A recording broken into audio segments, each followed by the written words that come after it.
Je vous invite à écouter très attentivement cette histoire car elle est très récurrente dans nos différentes communautés. Nous rencontrons une femme ou un homme que nous souhaiterons marier, mais nos différents pasteurs s'opposent ou bien nos parents s'opposent sous prétexte que ce dernier ne vient pas de la même communauté que nous. Que doit-on faire? Écoutons attentivement cette vidéo afin de gagner en maturité. Que Dieu nous bénisse. Ok. Donc faites l'effort de parler plus fort. On va faire un petit exercice. Vous allez respirer à fond. C'est bon? Oui. Allez-y. D'abord, j'étais avec mon petit ami. Et je veux signifier que je suis chrétienne. Et mon ami aussi, il est bien aussi chrétien, mais on n'est pas de la même communauté. Et lorsque lui et moi se fréquentait, je lui ai dit que j'allais le présenter à mon père. Et c'est comme ça que je l'ai envoyé à mon père. J'ai fait les présentations. Mon père m'a dit, c'est bien beau, mais il n'est pas de ta communauté. Je lui ai dit, mais pourquoi? Du moment qu'il est chrétien, là, c'est déjà bon. Il m'a dit non, que ton mari doit être dans la même communauté que toi. Et vraiment, ça m'a fait mal. Mon chéri aussi, il n'a pas aimé. Vraiment, il n'était pas content. Et il est rentré chez lui. J'ai eu mal, j'ai insisté. Ah papa, c'est lui que j'aime. Je ne peux pas prendre une autre personne. Je suis avec lui depuis longtemps et j'ai décidé de te le présenter. Tu me fais ça. Il m'a dit non. Ton mari doit être dans la même communauté que toi. Je dis, ah papa, j'ai essayé de négocier avec lui, parler et tout. Mais il n'a pas voulu. Et par respect pour lui, j'ai accepté ses conditions. Et c'est comme ça qu'il m'a présenté le fils du pasteur. Et vraiment, je n'aimais pas ce monsieur-là. Mais il m'a dit... Alors, si je comprends bien, vous êtes en train de nous dire que vous étiez en cheminement avec un frère que vous aimez, mais votre père n'a pas souhaité que vous soyez avec ce dernier parce que vous n'étiez pas de la même église que ce dernier. Oui. Et donc, il vous a fait une présentation, il vous a présenté à quelqu'un d'autre qui est... Le fils du pasteur de la communauté où on était. Le fils du pasteur de la communauté où vous êtes. Oui, oui. Vous priez dans la même église que votre père? Oui, oui. D'accord. Il est diacre même dans la communauté. Ok.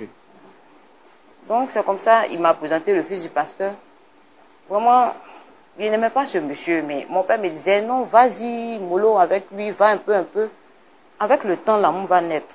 Il dit, ah papa, comme tu sais qui j'aime, il dit, ma fille, un peu, ça va aller. Et bon, c'est mon papa, j'ai décidé d'accepter puisque ma mère n'est plus. Et quelles sont les raisons qu'il avançait pour que vous puissiez forcément marier quelqu'un de la même communauté que vous?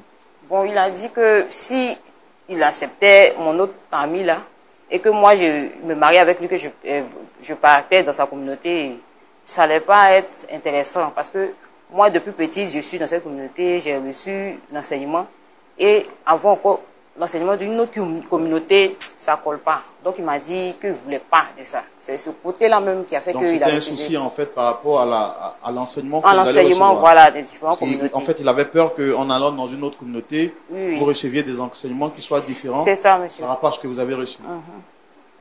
Donc c'est comme ça. Moi et l'autre, le fils du pasteur, on a commencé à cheminer. Essayez de parler plus fort, s'il vous plaît. Moi et le fils du pasteur, on a commencé à cheminer et tout. J'ai dit à mon père que, ah papa, l'amour, vraiment, je ne ressens rien pour ce dernier-là. Il faudrait qu'on soit réaliste. Il dit non, avec le temps, l'amour va venir. Et on a commencé à cheminer et tout. Et on a fini par se marier. Après le mariage, en notre lune de miel, tu constates que mon mari, il dort. J'ai dit, mais chérie, c'est notre lune de miel, mais qu'est-ce qu'il y a? Il me dit qu'il est fatigué. Donc là, tout de suite, je l'ai compris. Parce que je me dis, bon, c'est la fatigue, on a beaucoup tourné, tout ça. Moi, j'ai dit, j'ai compris. Et tout. Après ça, étant à la maison dans le foyer, au bout d'une semaine, je constate que mon mari ne me touche pas. Mais je ne comprends pas. Je dis, mais, ah bébé, mais depuis on est mariés à notre lune de miel, là, tu m'as expliqué, j'ai compris, mais on va maintenant dans un mois. Mais qu'est-ce qu'il y a? Fort, s'il vous plaît. Je lui ai dit, mais chérie, depuis qu'on s'est mariés, là, on va maintenant dans un mois. Je ne me touche pas, qu'est-ce qu'il y a? Il dit, non, je suis fatiguée, le boulot, vraiment, je suis submergée, donne-moi du temps. Et en tant qu'une bonne femme et chrétienne, j'ai compris cela. Mais je voyais que ça persistait. Et j'ai décidé d'aller en parler à mon père. Et quand j'ai fait recours à mon père, je lui ai dit, ah papa, vraiment, vous voyez où tu m'as envoyé là, ça ne va pas. Hein. Mon père me dit, il se met à rire. Que lui là, il est puceau. faut le laisser comme ça. Il ne connaît pas femme. Donc, vas-y, mollo avec lui. Je dis, ah, papa, ça là, moi, je ne peux pas dire. Il dit, ma fille, calme-toi. Ça va aller, il faut faire un peu. J'ai dit, ok. Je retourne dans le foyer et les mêmes trucs se répètent. Et 6 mois après, j'ai trouvé ça bizarre. J'ai dit, mais chérie, ce qui ne va pas, il faudrait qu'on aille à l'hôpital pour voir, pour en savoir plus. Qu'est-ce qui ne va pas à ton niveau? Et lorsque j'ai évoqué ce propos-là, il m'a battu. Il me frappait. Il marche dans mon ventre.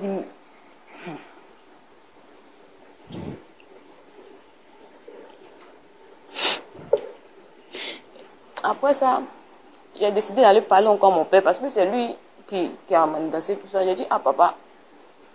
Il faut parler un peu plus fort, vraiment, c'est pas facile. Je suis allée voir mon papa encore pour lui dire, papa, ah, tu m'as dit que, mon mari, tu m'as dit que d'aller doucement à lui, mais il me frappe. Vraiment, il est violent envers moi. Et en plus, il est puceau. Mon père dit, il faut te calmer. J'ai dit, mais papa, depuis, ça fait 6 mois maintenant, il ne m'a pas encore touché depuis que nous sommes mariés. Mon père dit, non, il faut laisser ça, ça va aller. J'ai dit, non, maintenant je lui dis d'aller à l'hôpital. Il me dit, il me frappe, il s'énerve et tout. Donc moi, je ne comprends pas. Est-ce qu'en dehors de votre père, vous avez essayé de parler de cela à quelqu'un d'autre? Non, non, non. Je suis à mon père seulement que je parlais, puisque c'est lui qui m'a mis en contact avec ce dernier-là. Donc, pour le moment, je n'ai pas encore dit à quelqu'un d'autre, à part mon père. Et aujourd'hui, sur ce plateau, j'en parle tout le temps à mon père. Il me dit, il faut te calmer, calme-toi, on va prier. Nous sommes chrétiens. Tout ça là. Et il m'a dit de ne pas sortir l'affaire. Parce que ça peut mettre l'image du pasteur, ça peut salir l'image du pasteur et lui aussi qui est diacre dans la communauté. Donc il m'a dit vraiment de ne pas sortir d'histoire. Mais j'en avais marre. Je ne savais pas à qui parler. Il m'a dit de ne pas en parler à quelqu'un. C'est à lui ce que je parlais. Et lui aussi, il ne trouvait pas des solutions. C'est pour ça aujourd'hui, là, j'ai décidé de venir parler sur ce plateau, vraiment, de m'aider avec mon père. Parce que je souffre. Ce foyer-là, je veux sortir de ce foyer-là. Je vis l'enfer. Ça ne va pas. Alors, vous avez dit au début de votre échange que vous êtes chrétienne. Oui. Est-ce que quand votre père était en train de vous forcer à entrer dans ce mariage, est-ce que vous avez essayé de faire écho à d'autres personnes pour lui faire savoir que vous ne voulez pas entrer dans ce mariage? Non. Ma maman a décidé lorsque j'étais toute jeune. Donc, c'est avec mon père que j'ai grandi. Donc, j'ai pas compris. Je dis que j'ai perdu ma mère lorsque j'étais toute jeune. Donc, c'est avec mon père que je faisais tout, pratiquement tout. Donc, je n'ai pas en parlé à quelqu'un d'autre. Et vous avez accepté ce mariage malgré vous pour faire plaisir à votre père? Oui. J'ai accepté parce que j'ai vraiment du grand respect pour mon père. J'ai accepté pour ça. Et aujourd'hui, qu'est-ce que vous souhaitez que nous on fasse pour vous? Parce que là, vous êtes déjà marié, vous venez sur un plateau, on nous dit que vous n'êtes pas heureuse. Qu'est-ce que vous souhaitez exactement? Bon, j'aimerais que vous m'aidiez à parler à mon père pour qu'il puisse me comprendre, pour qu'il sache que vraiment je souffre dans ce foyer-là. Vraiment, ça ne va pas. Les gens, même au quartier, en parlent. Ça fait bientôt 2 ans, ils sont mariés, on ne voit pas d'enfants. Mais ceux-là même, est-ce que la femme là, est-ce que le monsieur là, ça parle et tout. Donc, moi, tout ça, ça me fatigue. Et puis, il me frappe, tout ça. Bon, je ne comprends pas. Qu'est-ce que j'ai dit de mal et puis il me frappe. Enfin, je veux dire, qu'est-ce qui le motive à vous frapper? Quand je lui dis, on doit aller voir un médecin, parce qu'il doit avoir un problème à son niveau. Depuis bien longtemps, il ne me touche pas. Mais qu'est-ce qu'il ne va pas, puis il ne me touche pas? Souvent, même, j'essaie de me jeter sur lui-même, mais il me repousse. Je dis, mais, mariage là, c'est bon, la prière est bonne, on va prier. Mais après prière là, il y a autre chose. Nous sommes mariés là, c'est pour avoir des enfants. Mais pas que seulement venir faire les prières et tout. Et quand je lui dis ça, ça l'énerve encore plus. Il me bat, il marche dans mon ventre, il me jette même de la chambre, il ferme la chambre. Il est tout le temps nerveux, je ne sais pas. Je parle à mon père aussi, il me dit de patienter. Non, moi je ne peux pas. Je n'arrive plus à surmonter ça, monsieur. C'est pour ça que je suis là. Aidez-moi à parler à mon père, s'il vous plaît. D'accord. Je pense qu'on a compris votre requête. Et tout à l'heure, on va faire appel à votre père. Mais avant, je vais me permettre de faire rapidement le résumé au pasteur Jean-Yves Toumou et à l'assistance.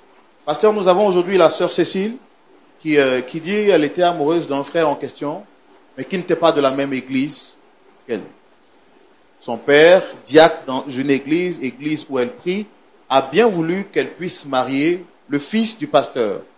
N'étant pas amoureuse, elle a tout fait pour convaincre son père que ce choix n'était pas le meilleur. Quelque temps après, son père a fini donc par la convaincre à accepter ce dernier et le mariage a été célébré.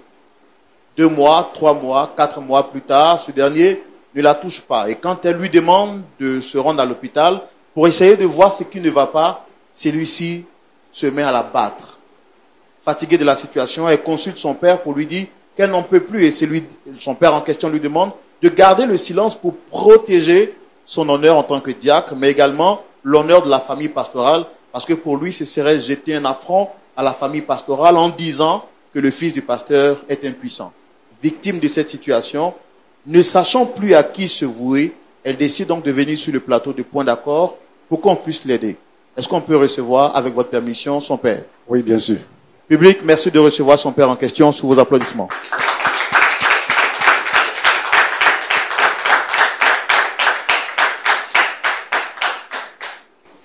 Shalom à vous, Shalom. Monsieur Nemen, c'est ça? Monsieur Nemen. Monsieur Nemen. Oui. Installez-vous. Vous allez bien? Oui, je vais bien. En tout cas, très heureux de vous avoir sur le plateau. Merci. Merci également d'avoir répondu à notre invitation. Merci. Je sais que vous étiez vraiment occupé. Très vous occupé. avez fait quand même cet effort sur vous-même. Oui. Alors, je suis le frère Roland, présentateur de l'émission Point d'accord. En face, vous avez le pasteur Jean-Yves Tumo et des frères et sœurs dans la foi. Oui. Je rappelle, vous êtes monsieur Nemen. Monsieur Nemen. Et vous êtes Diacre. Vous êtes diacre au sein de votre assemblée. Oui. Vous avez été sollicité sur le plateau par cette dame juste en face de nous. Et comme je le fais pour toutes les personnes qui passent ici, je voudrais vous demander, est-ce que vous la reconnaissez? Oui, je la reconnais. C'est ma fille Cécile. Ils sont 3, 2 garçons et une fille. Elle est ma seule fille surtout. Sa mère est décédée quand elle avait 9 ans, je pense bien. Donc, je suis en charge de son éducation jusqu'à aujourd'hui. Il n'y a pas de souci. Et à l'église, au sein de l'église, votre mission de diacre, ça se passe bien? Oui. Avec le soutien de Dieu, avec son aide, tout se passe bien. Il me donne les mots justes pour pouvoir satisfaire tout ce qui vient me demander des conseils. Et ça va. Je ne plains pas. Dieu merci. Ça va. Avec votre fille unique, est-ce que tout va bien? Très bien, merveille. Ah, papa. Je vous dis que elle avait 9 ans quand sa maman m'a quitté. Donc, tout va bien. Ah, papa, Elle a grandi dans l'éducation chrétienne. Donc, je ne sais pas, qu'est-ce qu'il va me dire, qu'est-ce qui ne va pas? Ah, papa, toi aussi. Ok, donc explique-moi, qu'est-ce qui ne va pas? Ah, tu sais, pour le Cécile, problème que je t'ai expliqué explique-moi, là. qu'est-ce qui ne va pas? Papa, il dit ça ne va pas dans mon foyer. Explique, qu'est-ce qui ne va pas dans ton foyer? Je ne sais pas. Explique-moi. Monsieur, vous allez lui dire d'arrêter ses larmes de crocodile. Je n'aime pas. Je viens de très loin et j'étais très occupé. Elle ne va pas venir faire perdre mon temps avec ses pleurs. Qu'elle arrête et puis qu'elle m'explique ce qui ne va pas. Papa, mon mari me bat. Il me bat. Il est très violent. Peut-être que en elle plus, vous a... Ah bon? Elle ne vous a pas encore tout dit? Je vous ai dit que je suis il est impuissant, papa. Je te l'ai dit. Non, l'impuissance d'un garçon peut venir de son stress. Ça, je te dis aussi. Il peut être stressé. Ça arrive, le stress, ça arrive. Je ne suis pas heureuse, papa. Je vis l'enfer. Je sais pas. Tu sais la place que j'occupe à l'église? Est-ce que tu sais un peu la place que j'occupe à l'église? Papa, celui que tu as marié, est-ce que tu sais qui c'est? Un enfant que tout le monde souhaite avoir comme fils. Papa, à cause de ton rôle que tu occupes en l'église, de vivre l'enfer. Elle a épousé le fils du pasteur Jean. Un enfant très poli, bien éduqué et très croyant. Un enfant très intelligent. Papa, il dit, il me bat, il me frappe. Qu'est-ce que tu fais pour qu'il te bat? Depuis le mariage, il ne m'a pas encore touché jusqu'à ce que je te parle en ce moment. Ça, je t'ai parlé de ça. À cause de ton rôle que tu occupes dans l'église, de souffrir, de vivre l'enfer, c'est ce que tu veux. Ok. Je vais t'expliquer quelque chose. Toi, tu parles de ton honneur. C'est ce qu'elle me dit. Elle n'est pas heureuse, elle parle de sa joie. Moi, je suis diacre. Elle a marié le fils d'un pasteur. Donc, tu mets tout ça où? Tu veux nous mettre en face? Tu veux nous mettre devant les gens, quoi? Tu veux nous mettre la honte sur nous? Moi qui suis censé résoudre le problème de ceux qui viennent me voir. Pour ma propre fille, je n'arrive pas à résoudre. Et tu veux montrer à tout le monde, et tu m'appelles sur un plateau TV en plus. Sur une chaîne qui passe sur le bouquet. Pour dire aux gens que le fils du pasteur est impuissant. Papa, c'est toi qui m'as emmené. Et tu es heureuse avec cette honte, cette humiliation que tu mets sur toute la communauté? Ici. J'essaie de te parler à tout. D'accord, d'accord. Je pense qu'on va essayer de se calmer avant de donner la parole au pasteur. Diacre Names, c'est bien cela? Oui. Vous avez dit que c'est votre fille unique. Oui. D'après ce qu'elle nous a fait savoir ici, elle était en relation, en cheminement avec un frère qui n'était pas de la même église que vous. Oui. Et vous avez souhaité qu'elle marie le fils du pasteur. Pourquoi? Ok. On ne se marie pas. On se marie aussi par rapport à l'éducation des enfants. Moi, j'étais éduqué, je t'ai donné une éducation par rapport à notre communauté chrétienne et à ma foi chrétienne. Tu maries quelqu'un d'autre. Et si tu opposes quelque chose d'autre qui va contre notre foi chrétienne et notre communauté, qu'est-ce que ça te vient? Donc je ne veux pas éparpiller l'éducation que moi j'ai reçue de ma foi chrétienne comme ça. Donc pour vous, c'est un souci d'enseignement. Vous voulez que votre fille soit abreuvée à la même source que vous? Tout à fait. Vous avez tout compris. Merci. Vous avez tout compris. Et elle veut m'humilier avec ça. Est-ce que vous avez tenu compte de ce que votre fille aime réellement? Qu'est-ce qu'elle aime? Parce qu'elle nous a fait savoir qu'elle n'aime pas ce dernier et que le mariage dans lequel elle est aujourd'hui, elle n'est pas heureuse. Ce dernier là-bas, est-ce qu'elle vous a dit ça au moins? Elle m'a dit que le dernier là-bas, je l'ai répété, puis je lui dis encore, avant que sa mère ne décède, je la battais. Elle a fait 3 enfants dans ça. En tant que diacre? Oui. C'est des choses qui sont dans le foyer, qui ne sont pas publiées à la face du monde. Ça se fait dans le foyer, dans la chambre. Si je ne vous ai pas dit aujourd'hui, est-ce que vous pouvez le savoir? Mais c'est ce que je demande de faire. Qu'elle garde le silence pour elle seule. Ce secret qu'elle le garde. C'est comme ça on dit une femme. Tu es là pour soutenir ton mari. Garde ce secret. Et tu veux nous mettre ça devant les gens comme ça? Tu m'invites quelque part. Je pensais que c'est parce que c'est vous qui m'avez invité. Et c'est une chaîne religieuse. C'est pourquoi je suis là. J'étais très occupé. Mais pourquoi je ne suis pas heureuse? Calme-toi, je m'explique. Et puis c'est pas toi, j'adresse la parole. Ne m'énerve pas ici. Laisse-moi parler au monsieur. Ok? J'étais très occupé. Quand vous m'avez appelé, j'ai tout arrêté. J'étais dans l'embouteillage. Je suis descendu de la voiture, j'ai marché. Il fallait emprunter un autre véhicule pour arriver ici. Pour venir écouter. Mais si je savais que c'était elle qui m'appelait pour ces gens de bêtises, je ne venais pas. Parce que ça, c'est la pire des hontes en face de la communauté. Ça, c'est la pire des hontes. Donc pour vous, votre honneur vaut mieux que le bonheur de votre fille? Ce n'est pas une affaire de mon bonheur vaut mieux que... Non, ce n'est pas une affaire comme ça. Je suis diacre. Dès que vous ne vous rappelez pas, je vous rappelle. J'ai des valeurs à protéger. Moi, quand je donnais ma fille au fils du pasteur, je ne savais pas qu'il était impuissant. Si tu rentres dans le foyer et que tu découvres qu'il est impuissant, je t'ai tout expliqué. Cherche les remèdes. Il y a des remèdes. Il n'est pas né impuissant. Soit c'est le stress. Si tu ne peux pas faire avec le stress, mais va voir des gens, vont le soigner. Il y a des médicaments traditionnels. Elle dit quand elle lui parle de ça, c'est là que survient la violence de ce monsieur, dernier. Je vous arrête. Ça dépend de la façon. Quand tu veux soigner quelqu'un, ça dépend de la façon dont tu dis. Ça dépend de la façon dont tu veux le soigner. Je suis impuissant. D'abord, je suis frustré. Parce que si tu es quelqu'un qui est impuissant, il est frustré. Je suis frustré. Je suis assis, tu viens me dire, chérie, allons être soigné. Non, c'est pas comme ça. Non, c'est pas comme ça, je fais. Voilà. Donc, trouve les mots justes. Trouve les mots justes pour l'amener à se faire confiance et à oublier cette frustration. Et puis, c'est pour allez-y. D'accord. La dernière question que je voudrais vous poser, vous, en tant que père qui connaissez les méthodes pour parler à une personne frustrée, est-ce que vous avez essayé de parler en tant que diacre, vu que vous êtes de la même assemblée? Est-ce que vous avez essayé de parler à votre leader en tant que pasteur, mais aussi est-ce que vous avez essayé de parler à son mari, qui est désormais votre gendre? D'abord, je n'ai même pas parlé à son papa. Parce que pour moi, le fils du pasteur est aussi mon fils. À mon niveau, je dois le régler. J'ai appelé le petit, il est venu me voir, je l'ai expliqué. Je lui ai dit, voici ce qui se passe. Il m'a dit, sérieusement, il ne m'a pas caché, c'est vrai, je suis impuissant. On va aller en prière. C'est ce que quand j'ai fini de causer avec lui, j'ai appelé ma fille, on va mettre ça en prière. C'est une maladie, ça va passer. Mettons en prière. Elle me dit, non, c'est parce que je vais avoir des enfants. Mais tu es pressé de faire des enfants là, tu es en concurrence avec qui? Tu auras des enfants quand Dieu voudra. Donc tu te patientes, c'est ce que je l'ai dit. Tu te patientes, tu auras tes enfants quand Dieu voudra. Donc patiente-toi, mets en prière et le monsieur il va guérir. Vous ne pensez pas que vous êtes un peu de trop dans la vie de votre fille? Non, non. Elle ne peut pas dire ça. Je suis de trop dans ta vie. Non, papa. Elle ne peut pas me dire ça. Elle ne peut pas dire. Je n'ai fait que faire un choix. Elle m'a montré qu'elle est devenue grande. Pour moi, elle n'était pas encore grande parce que je m'occupais encore toujours de quand elle est sous mon toit.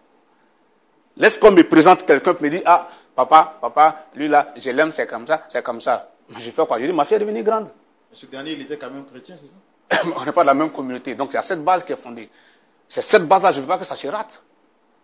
C'est cette base de l'éducation que j'ai donnée de ma foi là, que je ne veux pas qu'on ne rate. C'est là mon problème, mon souci. Et c'est pourquoi Jean-Luc, le fils du pasteur, qui est un enfant exemplaire, un modèle que tous les parents souhaitent avoir, que je lui ai fait la proposition. C'est vrai, elle m'a obéi. Elle est allée dans ce foyer, elle m'a beaucoup respecté, ça je suis d'accord. Mais elle ne peut pas finir de me respecter et venir m'humilier ici. Humilier la communauté ici. C'est pas normal. Ça, c'est pas normal. Depuis qu'elle est née, elle ne l'a jamais fait. Elle m'a toujours respecté, elle m'a toujours obéi. Ça, je l'en lui reconnais ça. D'accord. Mais m'humilier comme ça, c'est pas possible. D'accord. Bon, en tout cas, moi j'ai compris votre version. On a aussi entendu votre fille. Il est important pour nous de savoir qu'est-ce que pense notre pasteur. Mais avant, je pense que nous allons également prendre d'autres avis. L'avis du pasteur Guy Vence. Pasteur, qu'est-ce que vous pensez de cette situation? Cette situation, pour commencer, me cause beaucoup de peine. J'aurais beaucoup de choses à dire sur une situation comme celle-ci.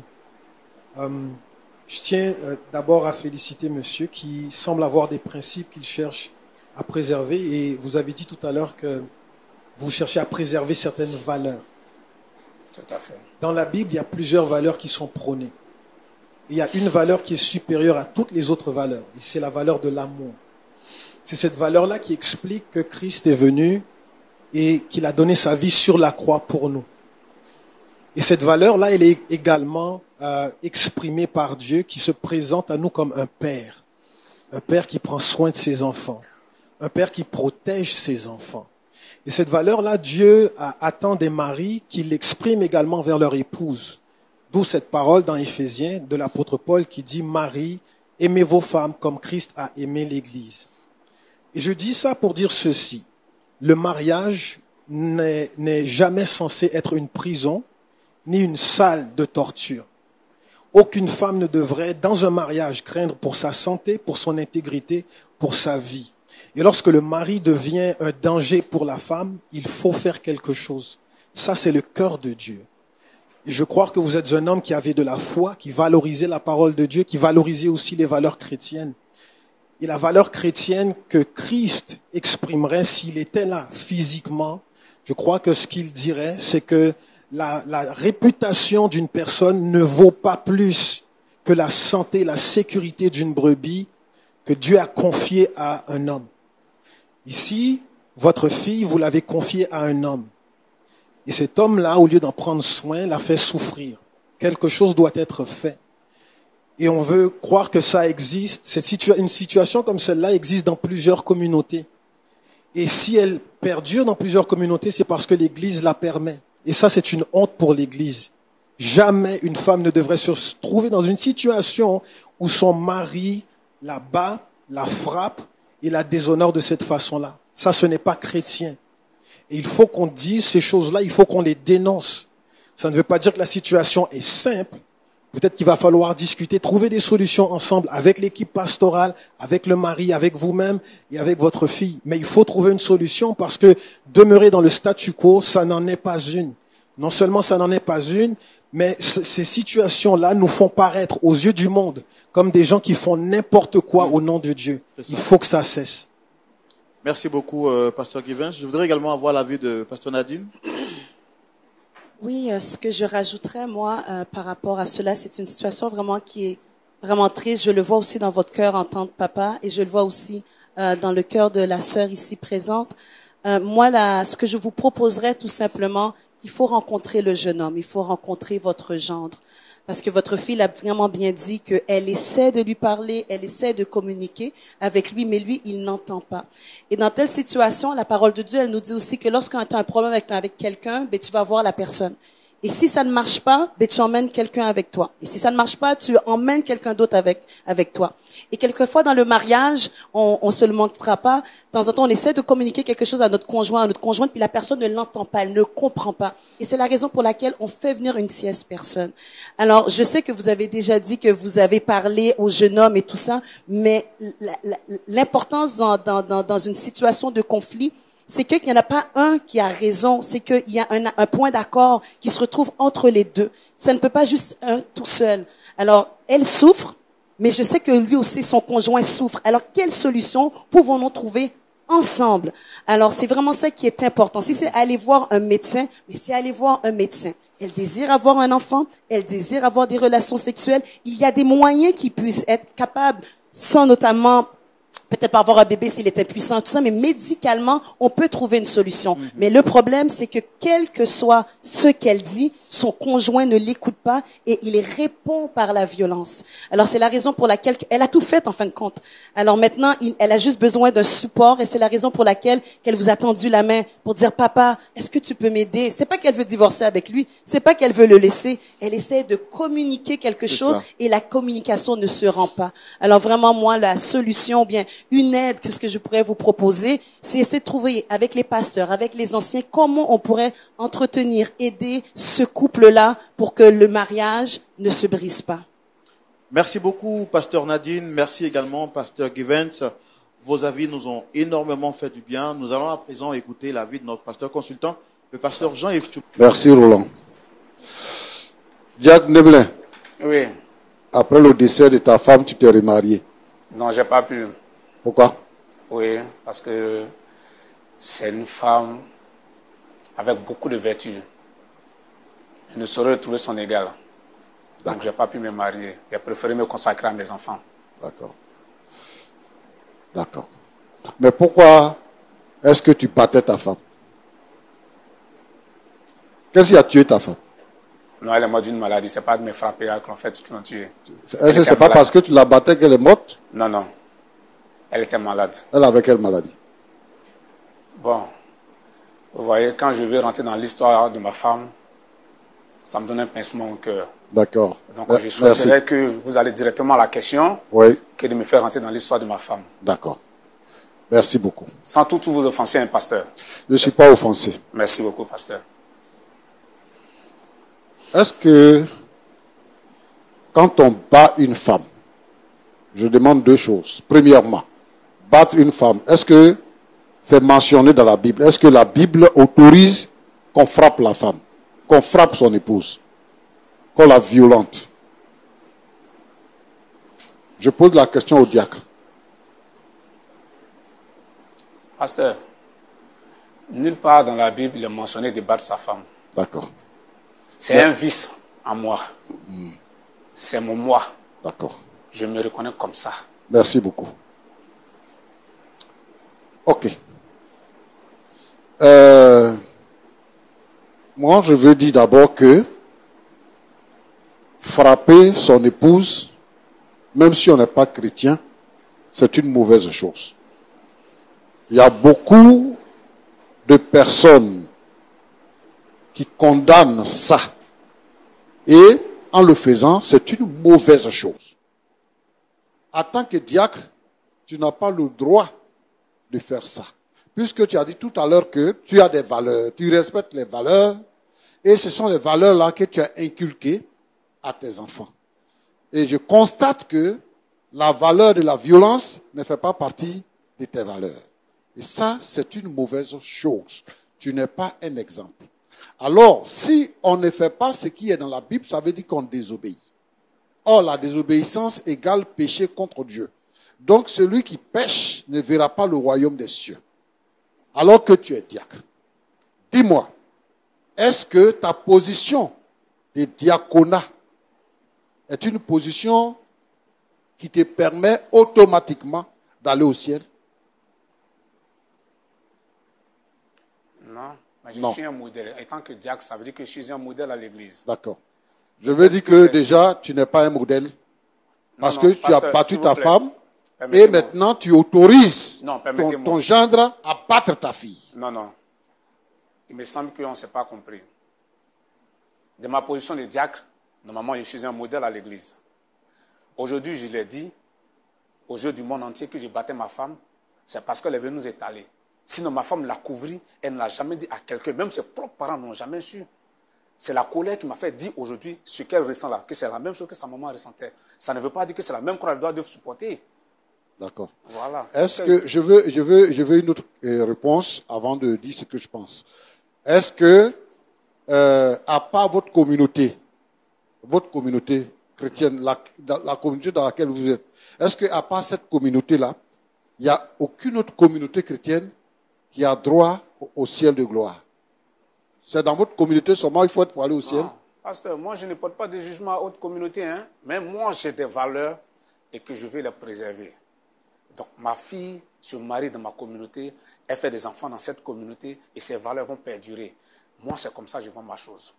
Maintenant les autres communautés, elles ont des valeurs. Moi je ne veux pas contre leur communauté. Je veux dire ceci. Je veux dire ceci. L'Église du Seigneur est universelle et elle est invisible. La foi chrétienne est basée sur les règles bibliques. Celui qui obéit à ce qui est écrit dans la Bible, Jésus dit que celui qui n'est pas contre moi est avec moi. Donc, il faut examiner. Si ta fille vient te présenter quelqu'un, il faut essayer de savoir quel est le fondement biblique, quelle est la doctrine de cette assemblée sœur avant de prendre une décision. Mais, selon ce que tu dis, c'est que ce n'est pas ta communauté, donc c'est fini, elle n'a pas le droit de se marier là-bas. Merci pour cela. Mais je vais dire encore ceci. Ta fille est allée se marier au fils du pasteur.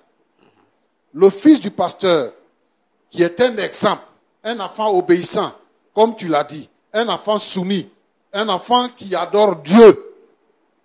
Ce fils de pasteur, il bat la fille. Et quelle est la raison? C'est qu'ils se sont mariés, mais il n'a pas de rapport sexuel avec ta fille depuis 6 mois. Et toi, le père, ça ne t'inquiète pas. Mais je veux dire ici, aujourd'hui, que le pasteur, c'est un homme. Le fils du pasteur, c'est un homme. Le diacre, c'est un homme. L'ancien, c'est un homme. Nous sommes des hommes. Nous ne sommes pas des extraterrestres.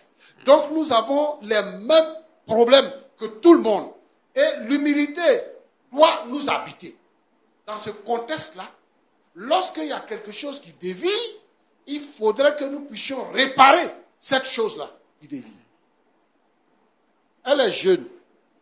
Si elle commet adultère demain, on va dire que c'est une femme adultérienne. Mais on ne se marie pas pour l'honneur. On se marie pour être heureux. Elle est allée dans un foyer où le jeune homme est impuissant. Roland. Oui, pasteur. Le problème de l'impuissance aujourd'hui est un gros problème pour nos sociétés. Les enfants, ils sont petits, ils boivent des incitants, ils se droguent pour avoir des rapports sexuels. Et arrivé à un certain moment donné, ils ne peuvent plus faire quelque chose. C'est pour ça qu'aujourd'hui, les femmes sont obligées de sortir pour avoir des rapports sexuels avec d'autres personnes.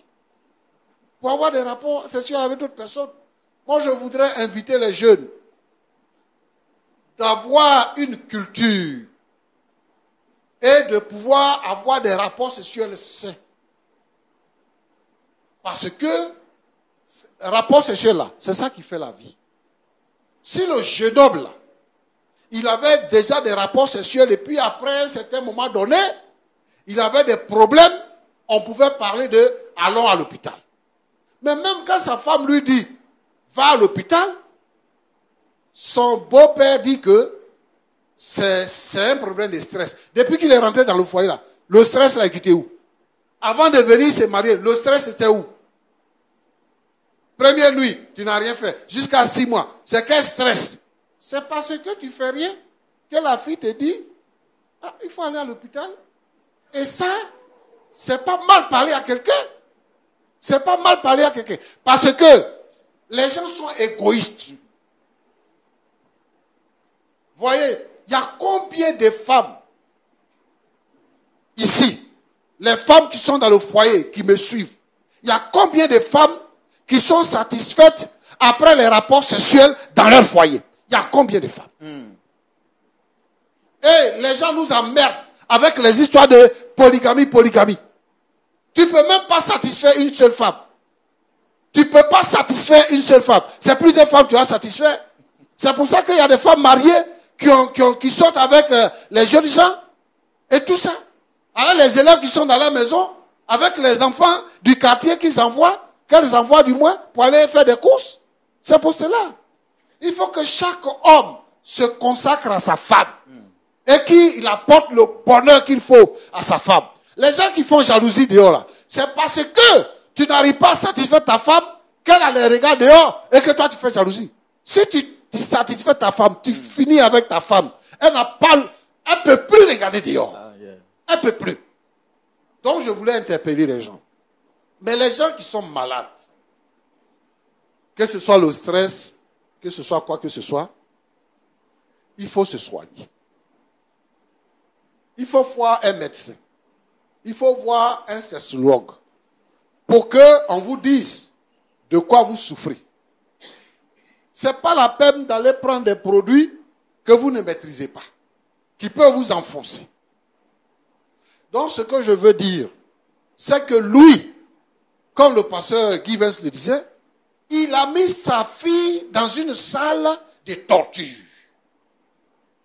Il a mis sa fille dans une salle de torture. Elle a quel âge?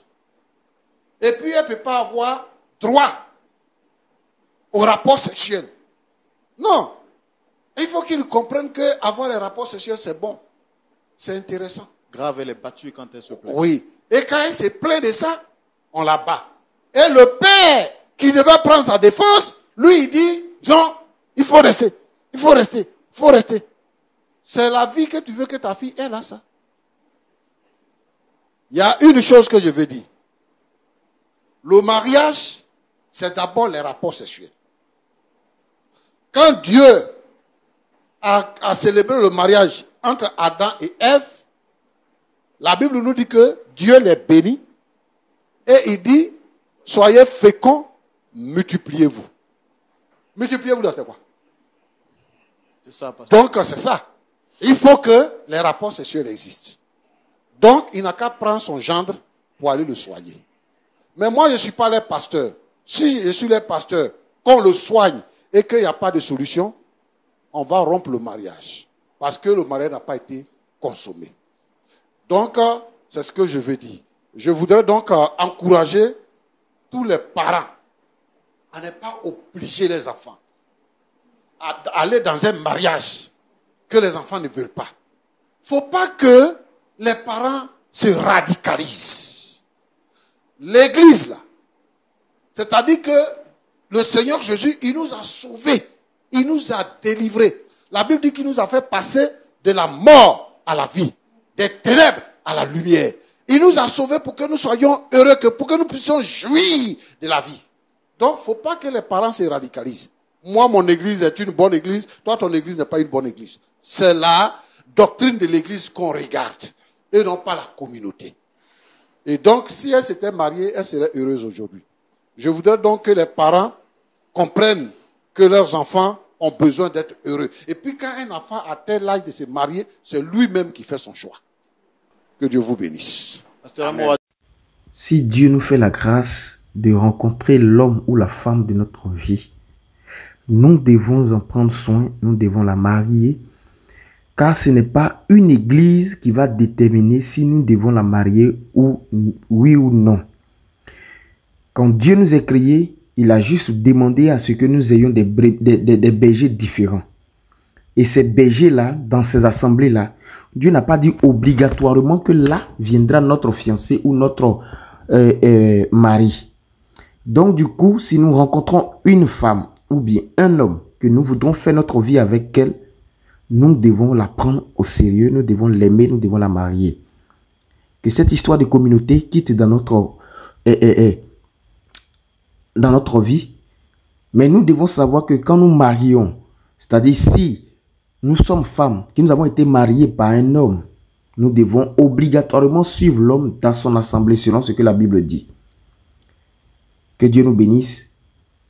J'espère que cette émission nous a servi, nous a aidés et à la prochaine.